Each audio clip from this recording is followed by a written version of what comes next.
Bonjour à ceux qui arrivent dans ce nouveau webinaire qui s'inscrit dans le cadre de la 11e édition des entretiens agronomiques Olivier de Serres.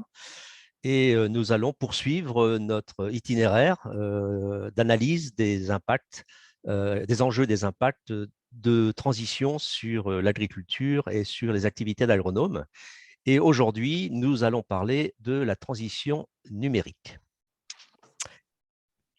Et pour cela, j'ai le plaisir d'accueillir notre intervenant expert et notre discutante agronome. Donc, notre intervenant expert est Gérard Mémy. Il est professeur à Télécom Paris et il connaît l'agriculture un petit peu puisqu'il est cofondateur de l'Alliance Harvest, en particulier avec AgroParisTech. Et Delphine Boutet, qui est notre agronome de service, discutante, et qui, elle, est ingénieure recherche-développement à Arvalis, Institut du végétal, et responsable de la ferme de Boigneville, la responsable de la Digiferme de Boigneville. Avant de démarrer, donc Gérard va pouvoir installer son diaporama. Moi, je vous rappelle que vous avez deux façons d'interagir avec les intervenants. La première façon est l'usage du bouton discussion ou chat ou converser selon votre version qui vous permet de nous donner des informations ou me faire part d'éventuels soucis techniques. Le deuxième bouton qu'on vous conseille vivement d'utiliser est le bouton Q&R pour questions-réponses. Et donc là, ce bouton, c'est ce qui vous permet de nous faire part de vos questions aux intervenants. Et à la fin de l'intervention et de la discussion, au bout d'une demi-heure, eh bien, nous pourrons répondre à toutes vos questions. Donc, surtout, n'hésitez pas. Je vais donc laisser la parole à Gérard pour nous parler globalement des enjeux et des impacts de la transition numérique sur l'agriculture. À vous, Gérard. Bonjour à tous. Je me propose aujourd'hui en 20 minutes, c'est pas énorme, donc de vous donner un panorama un petit peu de ce qui se passe en termes de technologie dans le monde du numérique. Moi, je suis un homme de software, donc j'ai toujours développé des systèmes, grandes architectures, des choses comme ça. Et donc, je n'ai pas complètement, contrairement à ce que vient de dire notre ami Philippe, je n'ai pas complètement la culture agricole. Par contre, effectivement, nous nous sommes réunis avec nos amis d'AgroParisTech il y a déjà 2 ans ou 3 ans et on avait un peu du mal à faire ce constat que dans les grands rapports des firmes de recherche marketing sur l'avenir de l'IoT, de l'Internet des objets, pardon, ou du cloud, les segments de marché indiquaient très clairement les finances, l'industrie du futur, la santé. Et voilà, je vous ai mis ici un chapitre d'une firme de marketing américaine et vous voyez nulle part l'agriculture et ça nous rend malheureux. Et nous avons décidé de créer, on a appelé par la suite l'Alliance Harvest. L'Alliance Harvest, c'est une alliance entre toutes les institutions dont vous voyez les logos en bas dans ce slide. Donc, Télécom ParisTech, bien sûr, Télécom Paris aujourd'hui, AgroParisTech avec nous, et puis d'autres institutions telles que Terre Innovia, Agritech Valley à Orléans et aussi également Systemix. Donc, l'Alliance Harvest, étant définit nos travaux scientifiques en deux grandes phases. Une phase financée par mécénat et qui est une phase amont de nos recherches sur les grands défis agricoles alimentaires d'aujourd'hui, sur l'augmentation des rendements, l'exploitation des données massives, en particulier par l'intelligence artificielle, le fait d'assurer le choix des outils, la connectivité qui est un élément effectivement clé. Je vais parler tout de suite de l'Internet des objets, mais on peut parler aussi des réseaux et du cloud, bien entendu, et on va le faire. Et puis donc, la mise au point d'outils d'aide à la supervision agricole, en prenant en compte non seulement les informations locales, mais également les informations globales, telles que la météo, bien sûr, par exemple. Donc voilà les sujets qui nous préoccupent en amont, et puis avec Systemix, de regarder tout de suite une montée vers les applications, et on est préoccupé dans cette alliance Harvest non seulement de faire de la science entre guillemets, mais aussi de regarder les applications vers le monde agricole.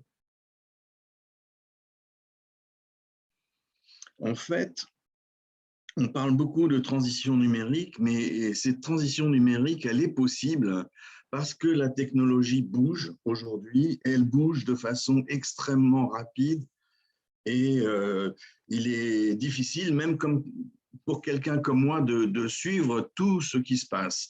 Il se passe des progrès énormes en termes de matériel, de miniaturisation du matériel, et c'est ce qui rend possible d'avoir des petits objets, des petits capteurs. C'est ce qui rend possible les applications dans le monde de l'agriculture, cette miniaturisation, les progrès qu'on fait en termes de batterie, leur longévité, leur capacité, va permettre des grandes applications dans le domaine de l'agriculture et dans d'autres domaines, bien entendu. Donc, grand progrès rapide en matière de matériel, grand progrès rapide en termes de conception des logiciels et des architectures, afin d'abaisser les coûts, afin d'avoir des performances acceptables. Et puis, plus on a d'objets, plus on a d'utilisateurs, et plus on a des problèmes de sécurité. Donc, il ne faut jamais, jamais, jamais oublier, lorsqu'on développe des grandes infrastructures, l'aspect cybersécurité. Et il vient un petit peu en travers de l'obtention de bonnes performances, un petit peu en travers de l'obtention de maîtriser l'énergie, parce que lorsque vous allez ajouter vos mécanismes de cybersécurité, ben, bien entendu, vous allez tout ralentir, et bien entendu, vous allez consommer plus d'énergie. Pas de miracle de ce côté-là. Intelligence artificielle, les grands progrès en termes non seulement de machine learning, mais de deep learning, et puis effectivement, tous les progrès en termes de radiocommunication. Donc, vous voyez, ce n'est pas seulement une matière qui progresse, c'est plusieurs thématiques qui progressent et qui s'irriguent l'une l'autre et qui se challengent l'une l'autre. C'est parce qu'on fait des progrès en termes de performance de CPU qu'on peut mettre au point des mécanismes de machine learning ou de deep learning, etc. Je vais m'arrêter là. Au niveau des communications, ce que vous devez comprendre, c'est qu'il y a une foison de protocoles de communication. Et ça, c'est un vrai casse-tête pour les gens qui ne connaissent pas le monde des communications. Mais je vous ai mis ici les principaux protocoles connus et utilisés. Et vous voyez dans le domaine de l'agriculture que LoRa un avantage sur tous les autres, c'est qu'il a une couverture d'environ 10 km, ce qui est une distance à peu près raisonnable pour développer des systèmes de surveillance de capteurs autour des champs ou des forêts. Et je vous ai mis un site web qui vous permet également de regarder de multiples applications à l'aide de LoRa. Donc, quand on parle de communication, on parle très souvent de 5G. 5G se veut être le couteau suisse des communications et remplacer tous les protocoles que je vous ai montrés tout à l'heure. En fait, ce qu'il faut comprendre, c'est qu'il y aura coexistence des différents protocoles de communication. Et ce qu'il faut voir, c'est que ces protocoles vont dialoguer les uns avec les autres, bien sûr, et vont être mis là où ils sont utiles, là où ils sont pertinents. Si vous avez besoin de performance et de communication de l'ordre de millisecondes, vous irez vers la 5G, mais vous n'avez pas forcément besoin de ces temps et de ces performances extrêmes. La 5G va développer des applications nouvelles dans le domaine justement d'applications qui ont des contraintes de temps fortes, qui ont des contraintes de fiabilité fortes, et puis également va pouvoir vous permettre de développer des applications en termes de passage à l'échelle, de passage à l'échelle, au moins dans deux directions. C'est le nombre de messages que vous voulez échanger et c'est également la taille des messages que vous voulez échanger. Une fois que vous avez ces aspects de connexion qui sont centrales, ne pas oublier que vous développez votre système, pas pour la beauté de développer votre système, vous développez votre système pour des usagers, pour des nouveaux foyers, pour des fermes, pour des cités, pour des régions. Et donc, ces applications nouvelles, elles se définissent à l'aide de processus, c'est-à-dire d'étapes qui se suivent les unes après les autres. Et donc, c'est cela dont il faut se préoccuper, c'est-à-dire l'usager, le processus que vous voulez mettre en place. Ensuite, la technologie. Mais d'abord, pensez usager, pensez application, qu'est-ce que je veux obtenir du monde des machines. Donc, en dessous, ce monde des machines, vous voyez tout de suite, se divise en trois morceaux. D'une part, les choses, entre guillemets, qui deviennent de plus en plus intelligentes, qui contiennent de plus en plus de mémoire et de possibilités de calcul. Au milieu, le réseau dont on vient de parler avec de multiples protocoles de communication. Vous voyez une petite borne Wi-Fi à gauche et puis des antennes 5G ou 4G à droite. Et puis, bien entendu, ce monde des choses intelligentes, elle va produire des données lorsqu'on parle de capteurs et puis va utiliser des données lorsqu'on parle d'acteurs. Donc, voilà, j'ai déjà dessiné un petit peu l'architecture qui se met en place un peu partout en trois niveaux. Un niveau cloud, un niveau connexion, un niveau actuateur, capteur. Donc, les éléments d'entrée et de sortie de votre système, en bas, avec ces petits ronds jaunes ou ces triangles bleus, on va venir tout à l'heure les détailler un tout petit peu. Les communications qui sont de plus en plus complexes, qui contiennent de plus en plus d'intelligence, et puis le cloud où viennent se déposer vos données, et c'est dans le cloud que vous allez faire et développer toutes les analyses qui peuvent se faire en remote, c'est-à-dire dont vous n'avez pas besoin d'avoir des réactions en temps réel. Donc, ces trois étapes se retrouvent un petit peu dans cette architecture qui est déjà beaucoup plus orientée vers les applications d'agriculture et cette architecture qui me vient de Cisco en particulier. Et donc, vous voyez que les points d'entrée ou de sortie sont extrêmement divers. Vous avez des capteurs d'un côté, vous avez évidemment le smartphone qui vous permet de commander ou d'observer des éléments, puis des satellites qui vont récolter des images des champs ou des forêts, et puis même des drones qui peuvent vous permettre d'avoir des images, d'obtenir des images sur ces champs au niveau des terrains, au niveau, les capteurs peuvent également capturer des degrés d'humidité, etc., etc. Et puis, toutes ces infrastructures matérielles, toutes ces infrastructures de connexion, c'est pas seulement juste pour les connecter, c'est ensuite pour qu'elles vous attrapent des données, qu'elles attrapent des données 24 heures sur 24 et 7 jours sur 7, et que ces données soient ensuite nettoyées, entre guillemets, et puis traitées à l'aide d'intelligence artificielle, de machine learning, de statistiques, qui vont vous permettre de déduire et de prendre des actions à bon escient.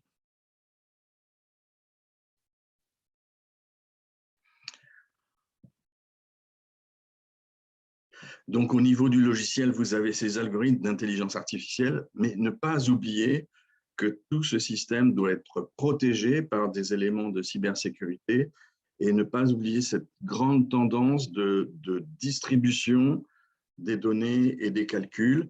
Vos systèmes sont aujourd'hui façonnés de telle façon que vos données vont être dispersées dans différents clouds, dans différents ordinateurs qui se trouvent dans le réseau de communication, par exemple, ou qui se trouvent même au niveau de vos capteurs.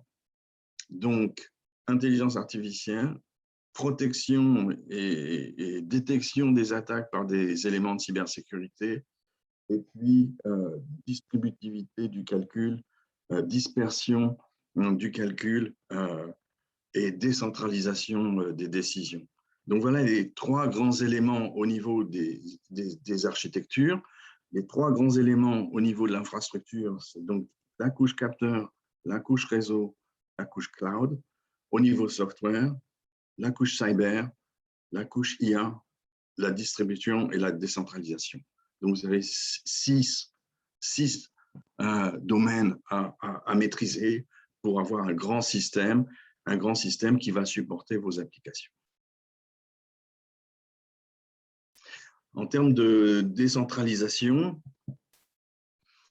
on parle beaucoup de blockchain, par exemple, et donc j'ai 2 ou 3 slides pour très rapidement parler de blockchain, qui est un élément assez nouveau et clé en termes de décentralisation. Qu'est-ce qu'on décentralise cette fois-ci? C'est les décisions.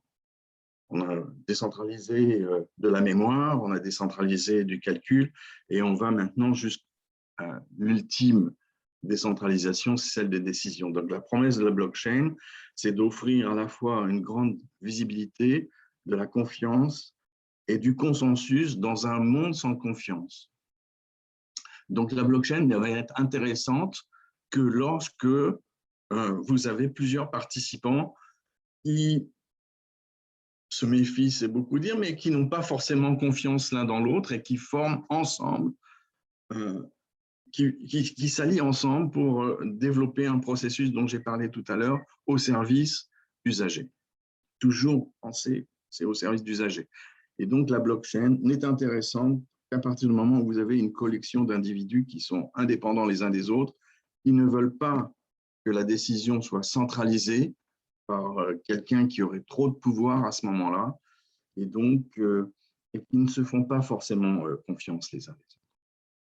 Le cœur d'une blockchain, c'est ce qu'on appelle le ledger. Le ledger, vous pouvez comprendre que c'est une base de données, mais surtout, c'est un registre dont les données ne peuvent plus s'effacer et qui sont protégées par des algorithmes de cryptographie. Donc, les données sont protégées, sont datées et ne s'effacent plus. C'est-à-dire, une fois qu'on les met dans le ledger, c'est comme un livre de compte, on ne peut plus le retirer. On développe de nombreuses applications et dans le domaine de l'agriculture, évidemment, ces applications sont quasiment toujours, se situent toujours après les récoltes, dès qu'on commence à avoir plusieurs parties prenantes et qu'il faut surveiller, tracer une ressource, une culture qui va être stockée et surveillée 24 heures sur 24, 7 jours sur 7. À ce moment-là, chaque transaction va être enregistrée dans la blockchain. Une fois qu'elle est enregistrée, elle ne se détruit plus et sert de preuve et de garant d'origine de votre bien. Ces blockchains peuvent permettre également de se conformer ou de surveiller qu'on se conforme bien plutôt à des règlements, par exemple, phytosanitaires. Donc, je vais très vite et là, je termine. Sur l'aspect cybersécurité sur lequel j'ai insisté, donc vous devez retenir grosso modo 2 choses, c'est que vous serez attaqué et donc vous devez vous protéger. Le fait que vous soyez attaqué, vous allez être attaqué de diverses manières, donc vous ne pouvez pas prévoir peut-être comment vous allez être attaqué. Vous allez être attaqué par exemple en haut à gauche à travers votre site web sur lequel vous mettez innocemment des fiches pour que les usagers puissent les remplir. Et à partir de ces fiches, votre attaqueur va pouvoir ouvrir une backdoor et rentrer sur vos fichiers et copier et downloader toutes les informations que vous voulez protéger. Vous allez être attaqué même sur des quantités infimes d'informations. Par exemple, en bas à gauche, je vous ai mis une image d'une femme qui sourit, et puis il suffit que l'attaqueur accède à quelques points de cette image, et avec des algorithmes mathématiques, il peut reconstituer l'image que vous voyez en petit c. Et puis, avec des algorithmes d'intelligence artificielle, il peut aller encore plus loin et reconstituer l'image que vous voyez en petit t, par exemple. Donc, l'intelligence artificielle est formidable, elle sert, et vous voyez qu'elle sert à tout le monde, en fait, même aux attaquants. Vos algorithmes de machine learning reposent sur des bases de connaissances, et ces bases de connaissances également peuvent se faire attaquer. Vous voyez en bas à droite l'image d'un petit panda, et votre algorithme d'intelligence artificielle va bien reconnaître le panda, mais vous voyez que si vous attaquez cette image en rajoutant un certain nombre de fréquences dans cette matrice que vous voyez au milieu, vous obtenez l'image de droite. Pour vous, pour vos yeux, c'est toujours un panda, mais pour l'algorithme d'intelligence artificielle, il va être complètement troublé par ces fréquences additionnelles que vous avez rajoutées dans l'image, et il va penser qu'il s'agit d'un singe. Vous allez être attaqué à coup sûr. L'Université de Singapour a fait une petite expérience et a déposé pendant 15 mois, a constitué pendant 15 mois un système Internet des objets assez ouvert, et a pu s'apercevoir que sur ces 15 mois, 150 millions de connexions louches, suspectes, sont arrivées sur leur réseau. Donc, voilà, première chose à laquelle vous devez penser, c'est que vous serez attaqué. Donc, vous devez vous défendre en faisant appel à des spécialistes et en prenant des mesures très simples. Vous devez regarder quels sont les éléments stratégiques qui ont de la valeur pour vous, quels sont les éléments que vous voulez absolument protéger. Vous devez regarder quelle est votre organisation, quels sont les employés tiers, quels sont les employés privilégiés, donc de sélectionner et d'avoir plusieurs niveaux de confidentialité, et non seulement au niveau de vos données, mais au niveau des personnels qui accèdent à ces données. Vous n'allez pas donner les mêmes droits à tout le monde. Et puis, de regarder votre cybersécurité, non pas au niveau de vos capteurs, non pas au niveau du réseau, non pas au niveau du cloud, mais vraiment regarder votre solution de bout en bout, et de respecter, bien entendu, les standards quand ils existent. Donc voilà, j'ai terminé sur une petite image amusante d'un robot sur lequel repose une plante grasse, et puis beaucoup de capteurs qui vont capturer le degré d'humidité, l'état des feuilles, et qui vont bouger le pot de cette plante vers des endroits lumineux lorsque la plante en a besoin, vers l'ombre lorsque la plante en aura besoin. Et je vous remercie de votre attention. Merci beaucoup, Gérard. Merci surtout pour cette démarche très pédagogique. C'est la première fois que je comprends l'ensemble du système, numérique dans les organismes, et pour les organismes et pour les entreprises. Je vous ai donné l'impression de comprendre, mais le diable est dans les détails. D'accord. Bon, en tout cas, on va faire le pendant avec les agriculteurs et les agronomes. Et donc, Delphine va un peu mettre en discussion les propos de Gérard. Donc, bonjour à tous, Delphine Boutet, je suis responsable donc d'une DigiFerm. avant de m'attaquer aux questions qu'ont soulevé en fait les propos de Gérard Mémy, je vous propose juste quand même, pour me présenter, de vous dire c'est quoi une Digiferme. Donc, le projet de Digiferme est un projet qui a été lancé en 2015, à l'initiative d'Arvalis. Alors, comme on n'aime pas travailler seul, on s'est entouré de l'Institut technique de l'élevage, Terrinovia, l'ITB, l'ACTA. Et notre objectif a été de lancer un projet de ferme numérique dédié à l'expérimentation autour de ce numérique pour, au final, en tout cas, nos objectifs sont d'évaluer, identifier, co-construire les nouvelles technologies qui vont contribuer à améliorer la multiperformance des fermes françaises. Et j'insiste avec le S, hein, notre objectif, c'est bien de travailler sur toutes les agricultures, hein. Sur Boinville, j'ai la chance d'avoir de l'agriculture biologique, j'ai la chance d'avoir différents types d'agriculture conventionnelle.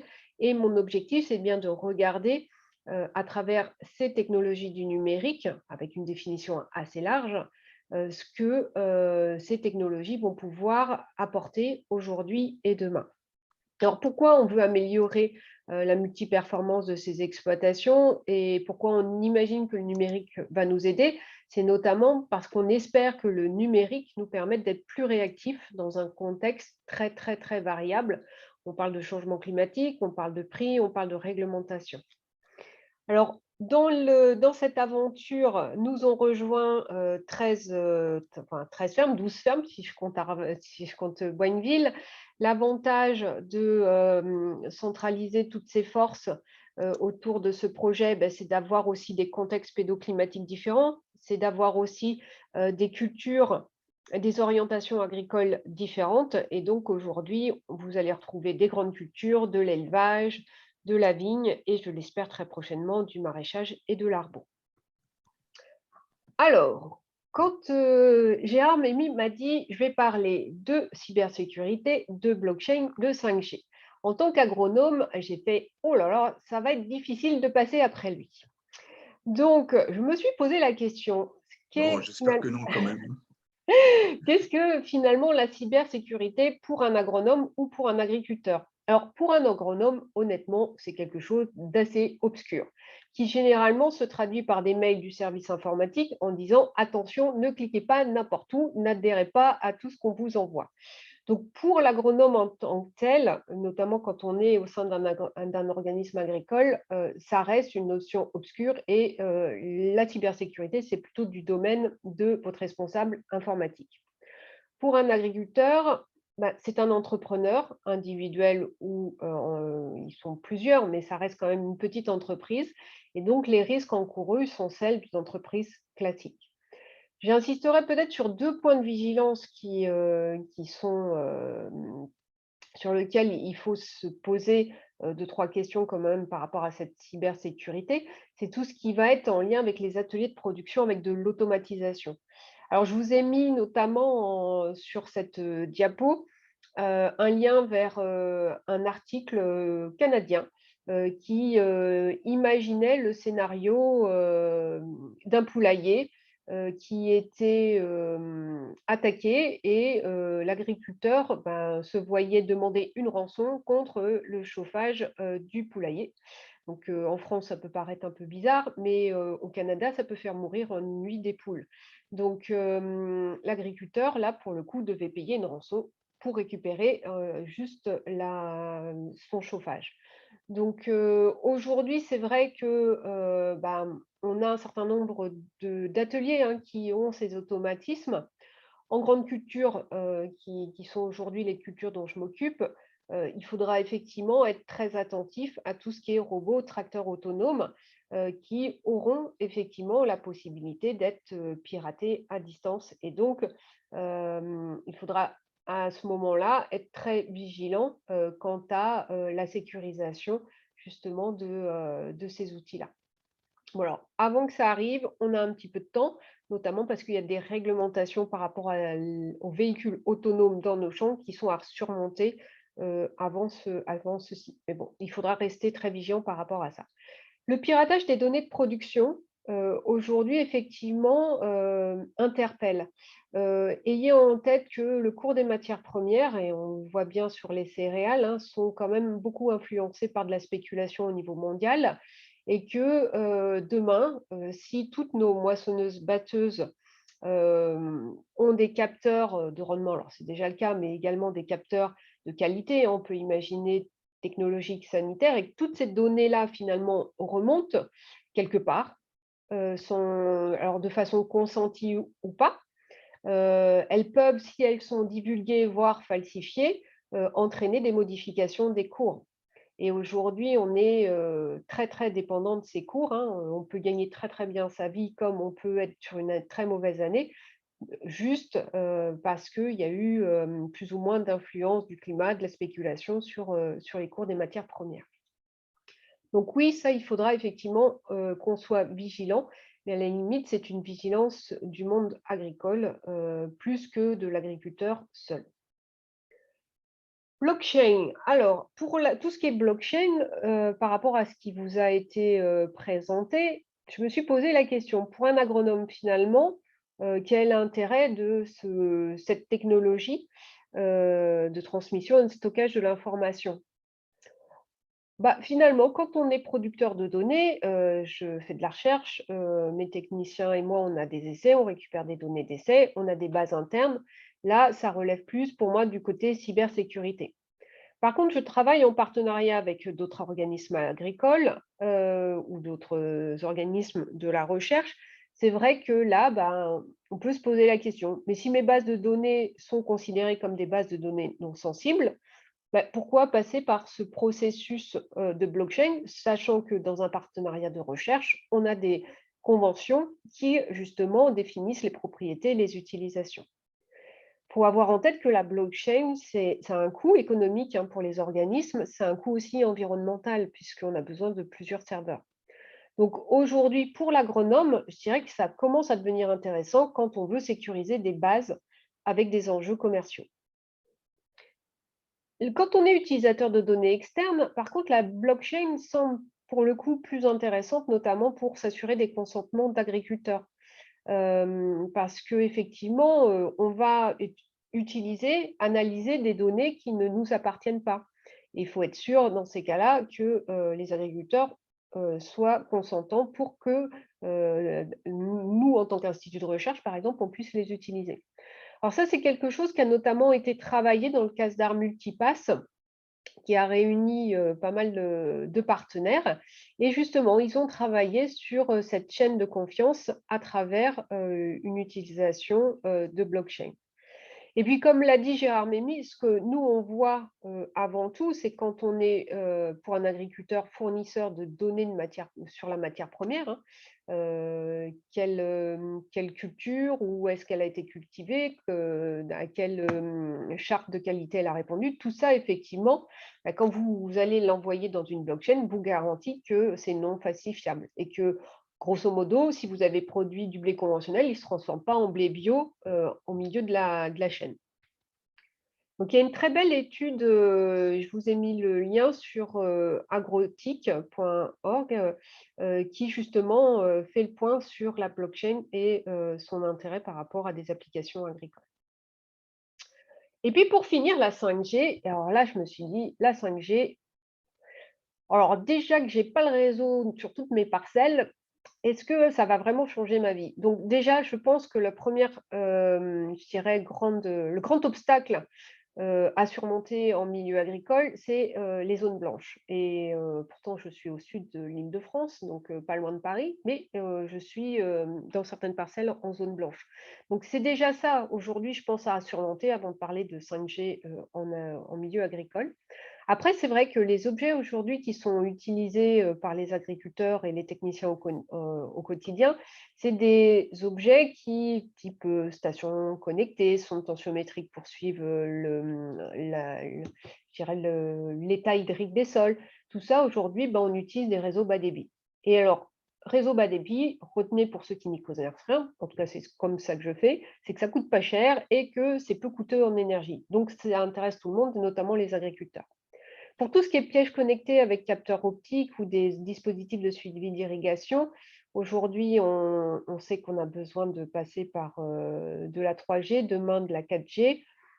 Beaucoup d'agriculteurs, justement, n'achètent pas ce genre de service parce que ça coûte trop cher. Aujourd'hui, hein, les pièges connectés avec des capteurs optiques, ça reste aujourd'hui plutôt au niveau de la recherche et des techniciens parce que ça a un coût et notamment un coût en abonnement. Donc, je dirais que la 5G, il faudra étudier son intérêt au regard du lieu de traitement des données. Effectivement, c'est important de savoir où est-ce qu'on va traiter les données. Je parle par exemple de robots aujourd'hui qu'on peut tester sur la Digiferm.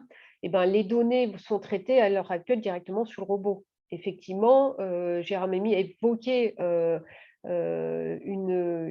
traitement et une analyse des données extérieures. Et c'est là que quand vous analysez à l'extérieur vos données, bah, ça va vous changer la caractéristique des données que vous fournissez. Donc, si vous voulez des données en temps réel et volumineuses, effectivement, ce genre de technologies pourront nous aider. Est-ce que ça répond vraiment aujourd'hui aux enjeux qu'on s'est donnés au niveau de l'agriculture numérique? Clairement, je vais vous donner celle qu'on a établie, nous, pour le réseau Digiferm. Ce qu'on veut travailler avant tout vis-à-vis du numérique, c'est le pilotage tactique de la ferme, avec derrière tout ce qui est lié à l'agriculture de précision. Donc, c'est très en lien avec l'innovation des agroéquipements. Le pilotage tactique de la ferme, hein, c'est ni plus ni moins que le pilotage à la campagne, alors que le pilotage stratégique, c'est au niveau je dirais de plusieurs années et par rapport à des questions un peu plus complexes de résilience à long terme de l'exploitation.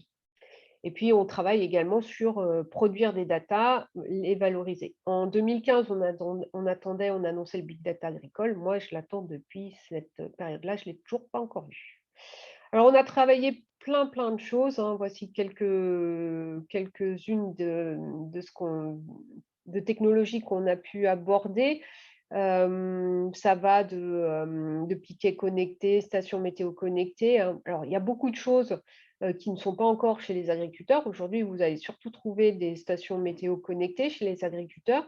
Vous allez retrouver chez les agriculteurs bio, par exemple, des technologies de guidage via caméra, voire du RTK, ce que vous retrouverez aussi chez des conventionnels. Mais il y a plein de choses aujourd'hui qui ne sont pas encore opérationnelles pour les agriculteurs.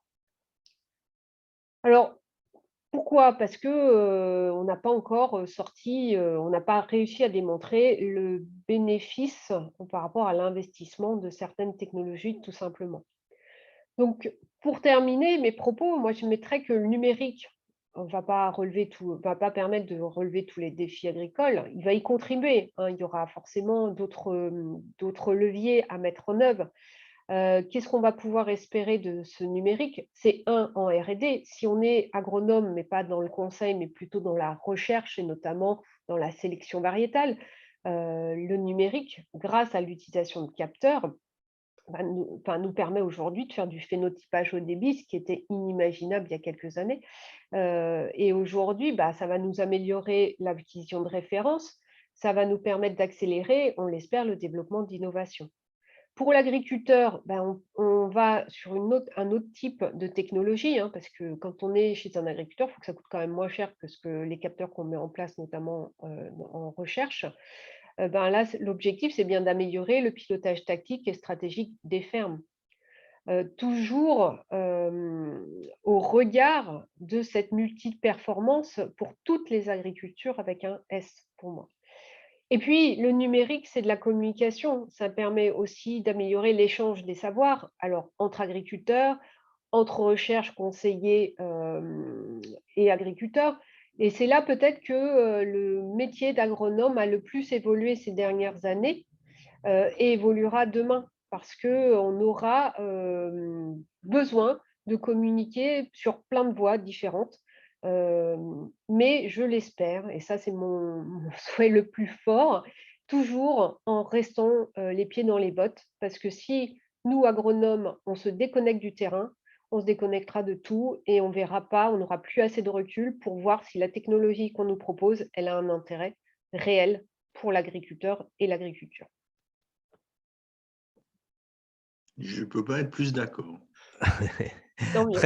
Très bien. Donc, Donc, merci. ça correspond exactement à ce que j'ai dit à un moment donné, c'est de regarder les usagers, regarder ce que vous voulez achever. Ne regardez pas la technologie, elle vient ensuite.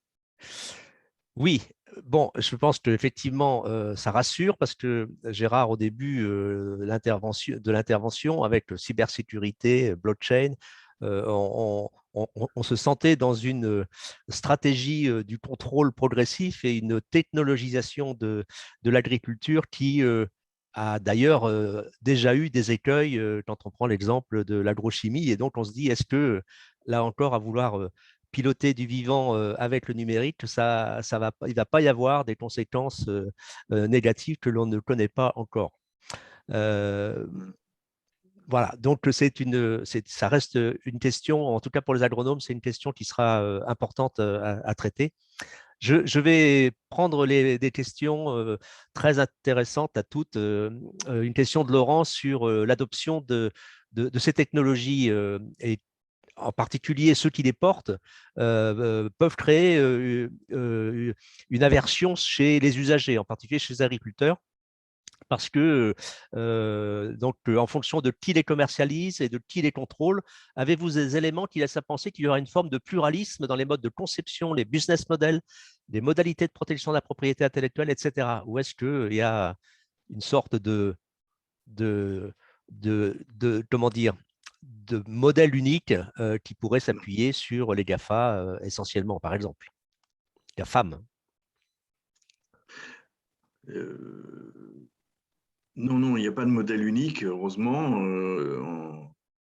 En informatique, c'est aussi un problème d'ailleurs, cette multiplicité de modèles, interopèrent assez mal. Mais le danger que je vois pour les agriculteurs ou les agronomes, c'est la dépendance. C'est-à-dire de ne pas se sentir, ce que ne doit pas proposer mes collègues, en quelque sorte, c'est de ne pas chercher à enfermer le client, entre guillemets, dans son système. Et j'entends parler de certains systèmes où les données qui sont engendrées par ce système n'appartiennent plus à l'agriculteur, appartiennent à la compagnie qui vous vend le système.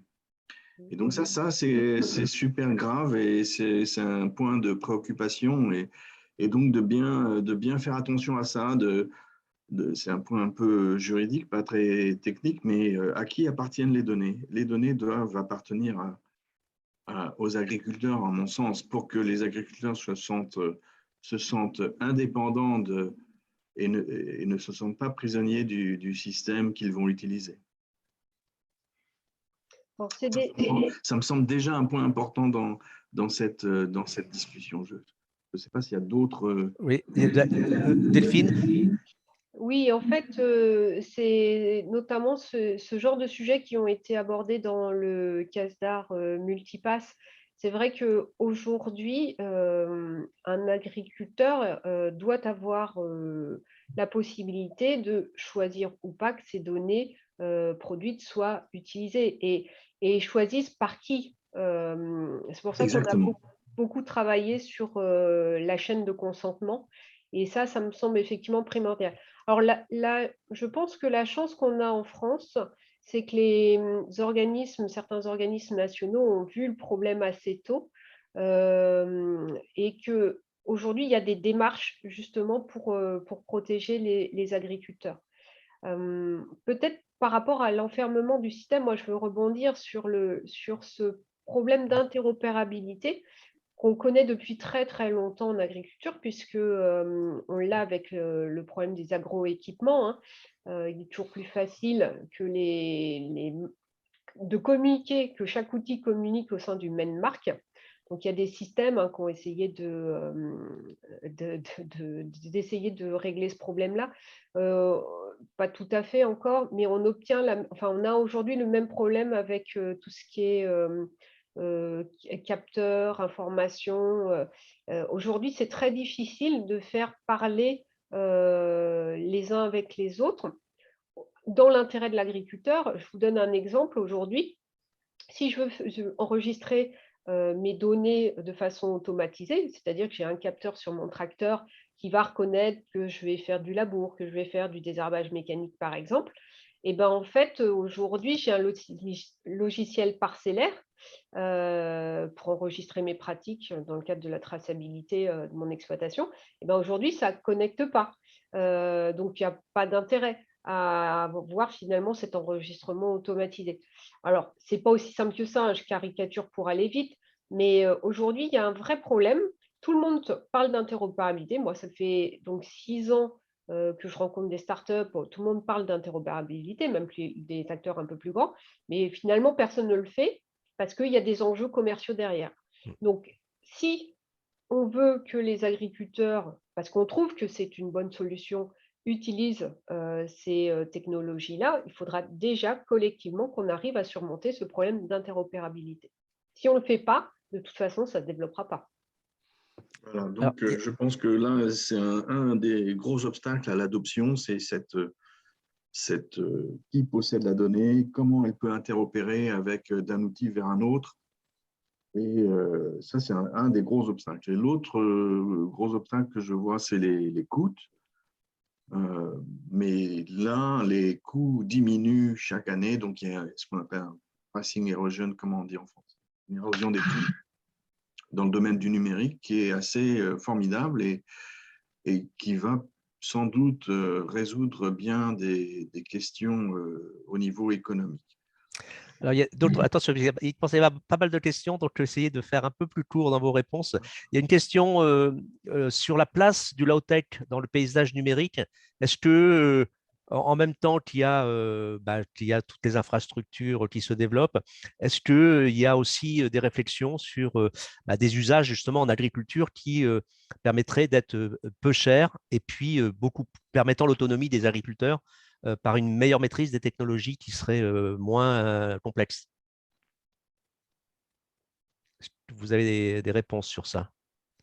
Et en particulier, on pense du développement du low-tech comme on a développé de l'équipement dans les pays du Sud qui évitait d'acheter des gros matériels. Est-ce qu'il y a aussi cette perspective-là en Europe? Aujourd'hui, on a encore cette possibilité-là. Un agriculteur qui ne veut pas du tout investir dans le numérique, il n'investit pas. Il est en capacité aujourd'hui de créer ses propres machines. La seule chose, c'est peut-être quel est son contexte, parce que effectivement, quel est son objectif. Si c'est de répondre à une charte qualité, demain, toutes les chartes qualité nous demanderont de justifier notamment d'utilisation d'outils d'aide à la décision.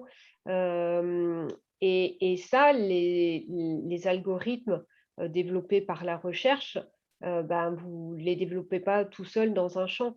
Donc, en fait, ça va dépendre, à mon avis, de votre niveau de technicité et de vos objectifs de production. Mais clairement, de toute façon, Et de vos exigences, oui, ouais. tout à fait. Ouais. Et quoi qu'il arrive, de toute façon, même avec l'utilisation d'un OAD, si vous achetez un OAD, il faut que vous vous retrouviez avec un intérêt économique et environnemental. À un moment donné, vous devez y être gagnant.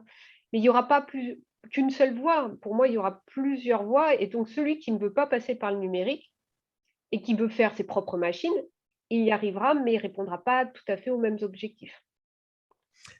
Merci. Oui. Il y a des questions qui me viennent. Je pense qu'il faut poser les questions par rapport à l'activité des agronomes ou la disparition de l'activité des agronomes. Il y a une question de Laurent. Quel impact de la numérisation de l'activité agricole sur l'activité de conseil? Peut-on imaginer voir se développer un conseil basé sur l'analyse des données et délocalisé dans des call centers? Dystopie, point d'interrogation. Alors moi, je vais vous donner l'exemple parce que justement, j'y connais rien, moi, sur les algorithmes, les données. Moi, ce qui m'intéresse, c'est d'avoir les pieds dans les champs. Et ben, en fait, ce qui va changer dans mon métier, enfin, ce qui a déjà changé dans mon métier d'agronome, c'est que le numérique, on va dire, et les modèles me donnent des yeux où je ne vois pas. Par exemple, sur certaines maladies, une fois que vous les voyez, vous ne pouvez plus agir. Donc, c'est très intéressant d'avoir justement ce regard et et cette nouvelle vision qui nécessite par contre toujours de l'interprétation, hein. Il n'y a aucun OAD aujourd'hui, c'est pour ça qu'on appelle bien ça des outils d'aide à la décision. Il y a toujours le mot aide, et c'est vous qui allez accompagner les agriculteurs. Donc ça va vous donner, je dirais, un outil supplémentaire dans votre quotidien pour vous sécuriser votre conseil. Mais c'est toujours votre conseil et c'est toujours votre expertise. Et Oui, un modèle, vous pouvez toujours lui faire dire n'importe quoi si vous voulez lui faire dire oui, n'importe oui, mais Delphine, tu as bien vu que Gérard nous a dit que la blockchain permettait de passer au stade de la décision. quoi. Ouais, mais Gérard, par rapport au pilotage, la blockchain n'interviendra pas. La blockchain interviendra sur de la traçabilité une fois que la donnée est terminée. Enfin, elle sera non falsifiable. Là, on est sur une donnée évolutive. Une maladie, ça évolue. On ne passera pas par les processus de blockchain. Et beaucoup, on est très dépendant, climato-dépendant dans nos activités agricoles. Et ça, le numérique, le fait d'être meilleur en prévision météo, ça va nous donner de nouvelles perspectives, que ce soit en tant que conseiller, accompagnateur d'agriculteurs et agriculteurs. Donc, c'est ça aussi qui va nous aider. Ça va nous donner une expertise supplémentaire. Tout à fait. Attention, Philippe, ne me fais pas dire ce que. Peut-être que je me suis mal exprimé, peut-être. non, mais comme quoi, j'ai pas tout Mais compris. c'est pas la blockchain qui va décider quoi que ce soit, mais qui va permettre de décider avec des garanties de sécurité nettement améliorées. Ok, alors D'accord. Donc, une voilà. question de Yann qui me paraît aussi importante. Un thème me paraît peu abordé. Quid de l'évaluation des services écosystémiques grâce au numérique, par exemple le stockage de carbone, marché libre du carbone. Peut-on imaginer que cela boostule les pratiques de certification en permettant une certification peu coûteuse basée sur des résultats? Stockage de carbone, biodiversité, plutôt que sur des moyens, pas de pesticides. Alors aujourd'hui, je vois deux points de réponse. La première, c'est que les technologies du numérique nous permettent aujourd'hui d'améliorer nos études, notamment sur la biodiversité, hein. C'est très très dur d'observer de la biodiversité in situ sans nous-mêmes perturber le milieu.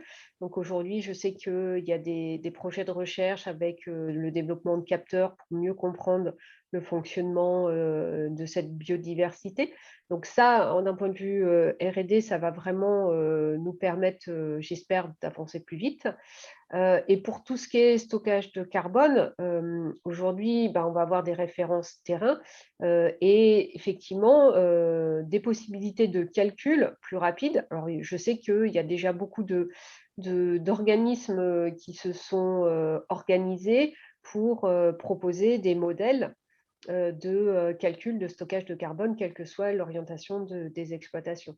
Donc, on peut espérer effectivement avoir pour l'agriculteur et son accompagnant un outil qui permet rapidement de calculer si oui ou non il y a un intérêt d'aller vers du label bas carbone sur cette exploitation. Ok, alors il y a une question spectateur anonyme là, en fait, qui du coup s'inquiète en disant que la liste des risques s'allonge.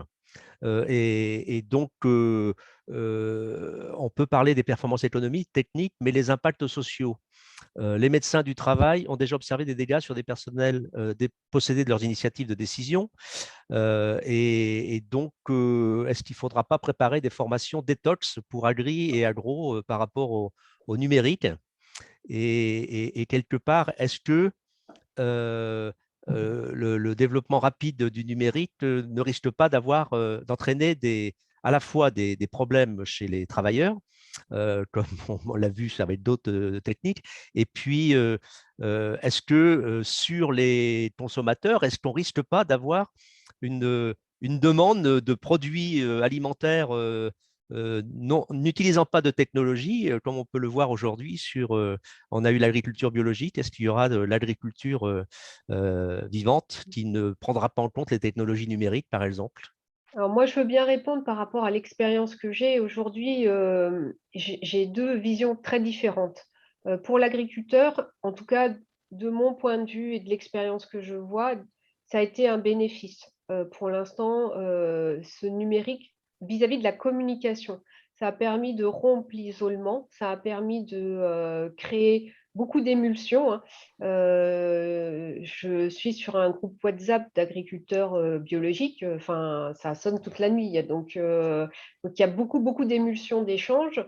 Et ça, je pense que c'est bien parce que ça rompt l'isolement. D'un point de vue agronome, c'est là où on se doit, et quand je dis il faut rester les pieds dans les bottes, c'est qu'on se doit d'arrêter à un moment donné de lire ces mails et d'aller voir ce qui se passe. Et notamment pour les plus jeunes, quand on a une expertise, quand on débarque de l'école, ben, il faut aller voir ce qui se passe sur le terrain parce que sinon on va dire n'importe quoi. Donc, je dirais que le risque le plus grand, et plus du côté de l'agronome que de l'agriculteur aujourd'hui. C'est effectivement ce flot de mails, ce flot de demandes de nouveaux moyens de communication.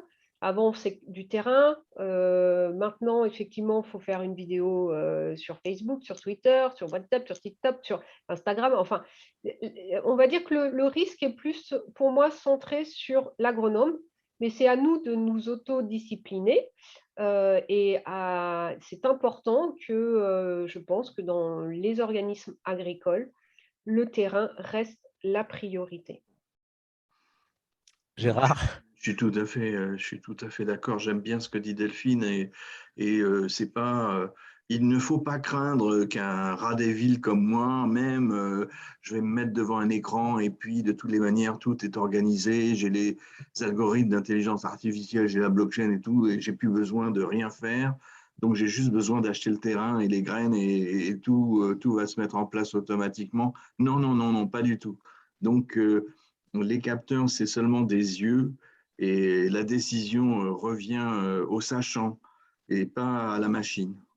Et je crois que la machine va aider à monter en qualité, à augmenter le rendement, à avoir moins de déchets, à avoir des alertes sur quelque chose de désastreux beaucoup plus tôt que d'habitude.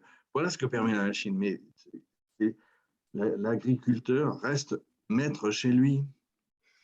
Alors peut-être une dernière question, je ne vais pas pouvoir les prendre toutes parce que, excusez-moi, je suis obligé d'orienter par rapport aux questions qui nous préoccupent, qui sont l'évolution des activités des agronomes et de leurs compétences par rapport aux transitions en cours et à venir. On voit sur l'agriculture numérique, pour l'instant, on est quand même beaucoup dans une démarche d'agriculture de précision.